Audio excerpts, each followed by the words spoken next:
folks. Mr. W here. I'm going to be reviewing our genres and subgenres.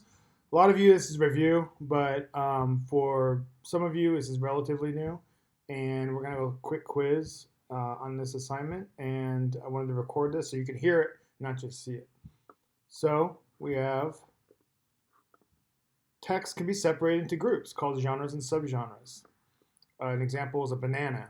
Well, its genre is a food, and its subgenre it's a fruit. Same for vegetable. You could say, hey, we have celery is a food first, and then we could say it's a vegetable second as a subgenre. Harry Potter book, it's fiction, so it's made up, and subgenre is it's fantasy, wizards, spells, monsters. Fiction is creative or imaginative writing. The author makes it up, or a group of authors make it up. Nonfiction, writing that's true or factual. So it's a textbook, it's a newspaper, and we hope it's true. Folklore, stories that are passed down orally through the generations. A lot of things will say it's retold by somebody or adapted by, because we don't know who really first came up with it, because it's from hundreds or even thousands of years ago. A lot of examples of that are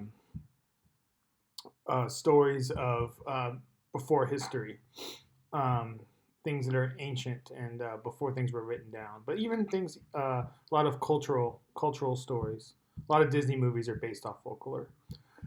Dramas, plays or script. Those of you in drama know exactly what I'm talking about, and it's something that every television show, every movie, every play, it has a script. It has the lines written down of what the characters are going to say. And if there's a narrator, that too. Poetry, writing concerned with the beauty of language. So we write just for its own beauty's sake. We have our fiction subgenres. So these are made up stories, using imagination. Realistic fiction, could have happened, but it was made up, but it's something that happened in a real time or place. Science fiction, a lot of times it's in space, doesn't have to be, could be in the future, a lot of high technology, but if there's a space travel and advanced technology, it's generally going to be science fiction. Historical fiction, so it's in a specific time or place, so it might be a made-up story about a Civil War general or a soldier, and the story surrounding that. Fantasy. Once again, fantasy. I think you guys are the strongest on this. It's you know it when you see it. It's elves, goblins, maybe magic spells, witches, things that are supernatural, things that are fantastical and not of this world currently. So that's just kind of what I was talking about right there. We have nonfiction subgenres. This is the boring stuff. I'm kidding. Some of it. This is mostly what I read is nonfiction. We have informational writing. It's teaching you something. It's informing you, like a user manual for your television. It could be instructions on how to assemble a tent, something like that. Biography, authors writing about somebody's life. Autobiography, auto being yourself, somebody's writing about themselves. So they're telling their life story. They're telling their memoirs is another term you'll hear. Persuasive writing, I'm trying to convince you to do something, whether it's for politics, vote for me, whether it's newspapers have a section called opinion and editorial, where people will write in and they'll try to convince people, hey, I think this coronavirus should lockdown should end immediately. It's hurting a lot of businesses. The risk isn't that great. Or you have people saying opposite, persuasive writing. Hey, we got to keep safe. We've got to stay healthy. We don't want to overwhelm our hospitals. And they're persuading people that way. So that's persuasive writing. Informational writing provides facts or information. Autobiography, one's life story. I just spoke about this. Folklore subgenres. This is where it gets a little tricky because they're pretty close together. We have fable, usually speaking animals. It teaches a lesson. Tall tale right here. That's when you usually set in the Old West. It's involves bigger than life characters, exaggerations. Like this, Paul Bunyan was the is big as a mountain. You know, he could clear an entire forest with one swing of his axe. Lots of exaggeration based on maybe some truth, but really made to be funny and exaggerated. And we have a legend. We have a hero. A lot of these get pretty close to myths and pretty close, not as exaggerated as a tall tale. Um, the legends have much more cultural sensitivity. So you have legends of I'll give you an example. Would be this is a Disney movie again. Mulan would be a legend where you've got someone that's it's based in some truth, but it's something that's kind of been made a little larger than life, and it's more of an oral history passed down. Um, Myth, we have something that's usually uh, set in a Greek. The Greeks were the first to make this a formal type of writing, but basically you have heroes, gods and goddesses.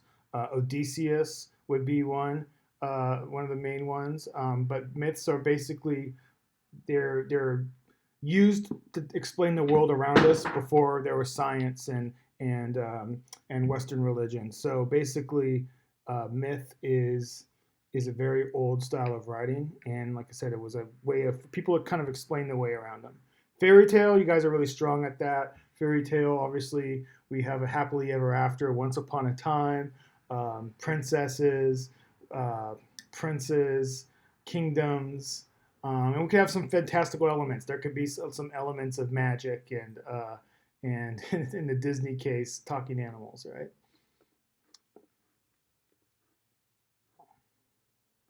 Again, this is where I was talking about fairy tales are part of the oral tradition. It will say retold by, because we don't know maybe who originally came up with the story, or if maybe it was true, but just told over the generations, we kind of lost who the author was, or who was the first to write it down, or the first to tell it in a complete way. Fairy tales often start with once upon a time. And it's something, one of those things you just say a lot, but you don't really think about what it means. So once being, there was this instance, there was this person, and then it was at one specific time. So it was one point in history this occurred. Some tips for identifying. Here's a good one. The lion and the mouse. The lion was sleeping when the mouse woke him. The lion was about to eat him when the mouse said, "Let me go and I won't forget it." Who knows? Maybe I'll help you someday. The lion laughed so much at this idea that he let the mouse go. Sometime later, the lion was caught in a hunter's trap. Hunters use traps all the time, easier than shooting things. The little mouse happened to pass by, and seeing the trapped lion, he gnawed through the ropes and he freed him. So, sometimes little friends can be a big help. That is a fable. We have talking animals, and it teaches you a lesson to be kind to people, and you don't know that they can maybe help you in a really big way despite being small and weak in appearance. Here's one. Brides of War by Gloria Malone. 1942, as World War II is raging, three young ladies fall in love with three very different soldiers. These odd couples wind up on a triple date off base one night. This seemingly romantic evening explodes into a situation that can make or break the Allied war effort. Now, you guys know all about World War II. We spent a lot of time on it. So it's a real time, it's a real place, but this triple date thing sounds like it's fiction. And so this is going to be historical fiction because it's set in a real time, real place, an important place and time, but this romantic stuff is not the things of history. The Many Adventures of Robin Hood, adapted by Kirk Young.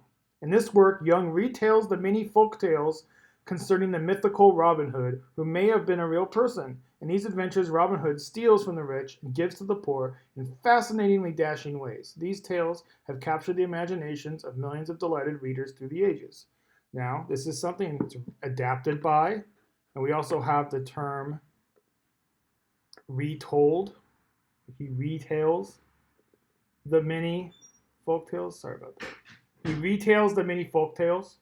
So we don't know who originally wrote this down or who originally conceived of this or first told it, but it's a from long ago, and it was passed down through the years. And Robin Hood's a legend. He's someone that may have existed. It gets a little exaggerated or changed over the years, but it's a real thing.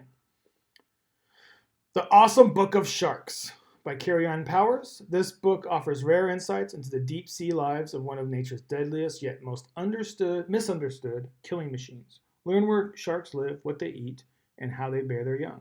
This book gives readers an up-close view of a shark's life.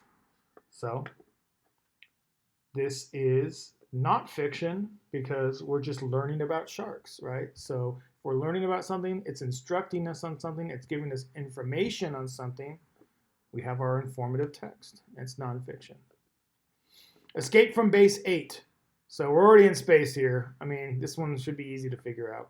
The oxygen supplies on Space Base 8 are dwindling, and the meteor shield is running out of energy. Can Captain Kurt and his small group of ragtag rebels retrieve the much-needed supplies from Space Base 7 before it's too late? Find out in this exciting space adventure. Well, science fiction, right? I mean, what else could it be? On Short Time, Personal Memoirs by Eric Arugula. Arugula? I think that's it.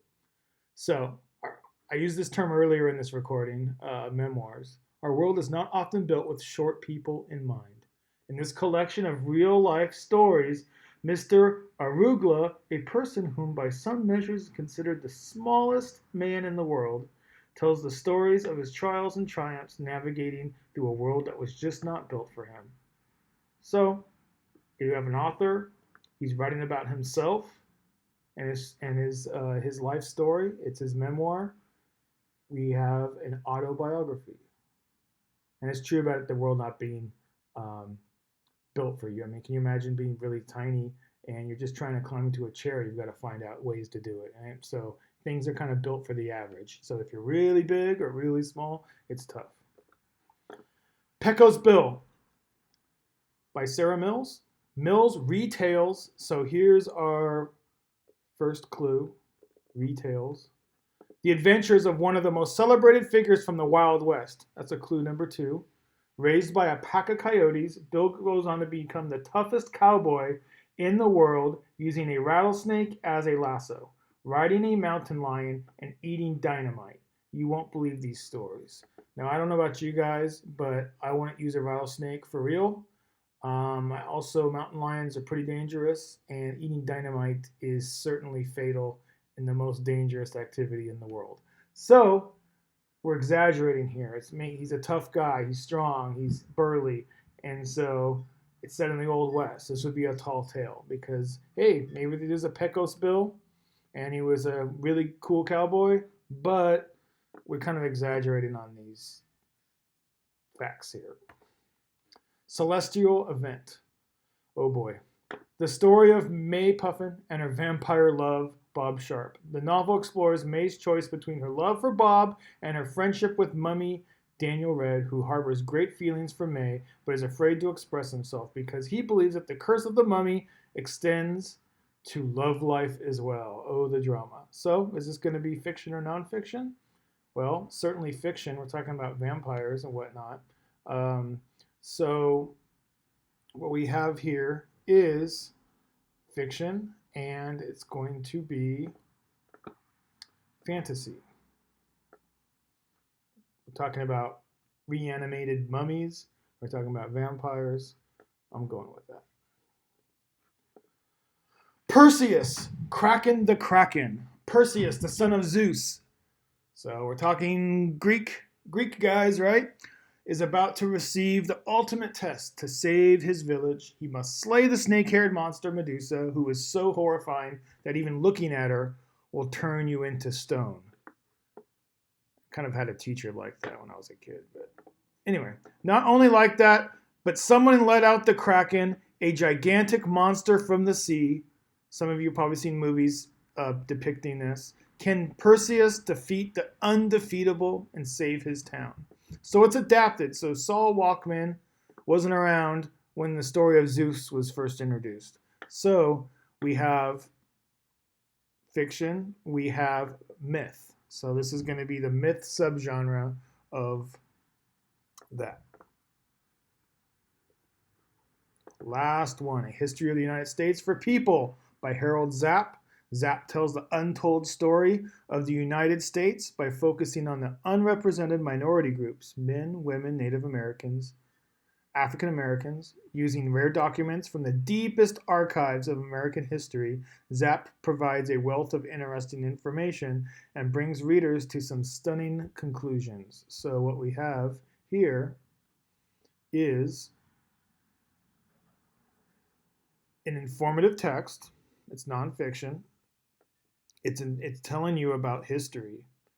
Now, this one's a little unique because it has some conclusions that may involve some opinions. So there might be a little bit of a persuasive aspect to this. Now, officially, this would be an informative text, but there's definitely going to be some persuasive writing involved. So it's kind of a mix of two. This is a tricky one. I'm glad it was last. Anyway, that's it for this recording. I've attached a quiz. If you've actually read through the slides or watched this recording, you should get 100% because it's taken directly off of here. So that's all. Talk to you guys soon.